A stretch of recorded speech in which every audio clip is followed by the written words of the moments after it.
আচ্ছা, আপনি কি জানেন যে কিয়ামতের দৃশ্যটা কেমন হতে পারে? আপনার অবস্থানটা কি উপায় হতে পারে? আপনি কোন অবস্থায় থাকতে পারেন?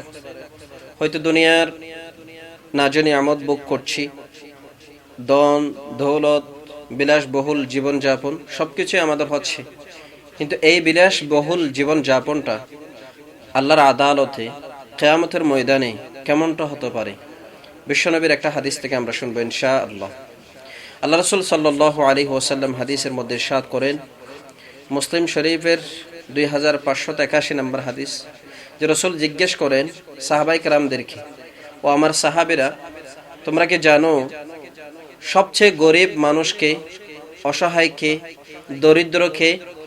তখন সাহাবীরা বললেন, মাল্লা দিরহামা ওয়ালা মাতা, যার ধন দৌলত নাই, রুফিয়া নাই, টাকা পয়সা নাই, যার দুনিয়ায় বুক করার কিছুই নাই, সেই হলো সবচেয়ে বেশি গরিব। রসুল বললেন, ইন্নাল মুফলিসা মিন উম্মতি ইয়াতি ইয়াউমাল কিয়ামাহ বিসসালাতিন ওয়া সিয়ামিন ওয়া যাকাতিন।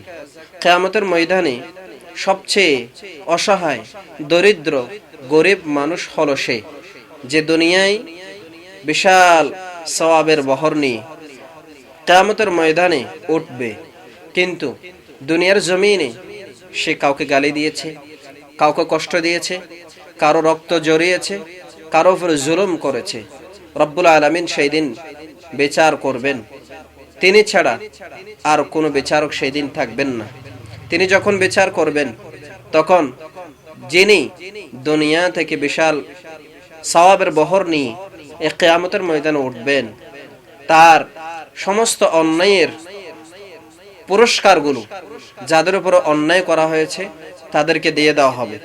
কাউকে যাকাতের সওয়াব দিয়ে দেওয়া হবে, নামাজের সওয়াব দিয়ে দেওয়া হবে, দান সাদাকার সওয়াব দিয়ে দেওয়া হবে।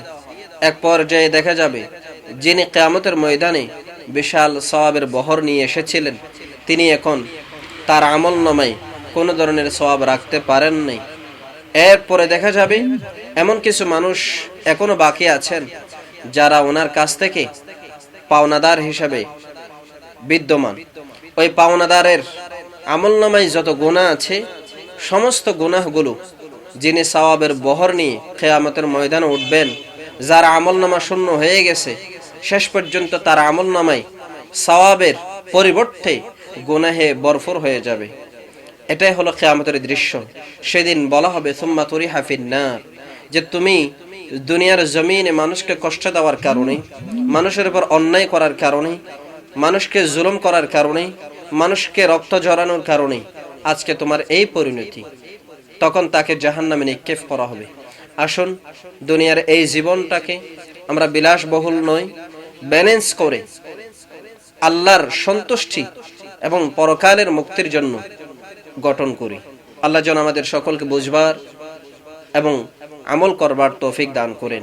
আসসালামু আলাইকুম ওয়া রাহমাতুল্লাহি ওয়া বারাকাতুহু।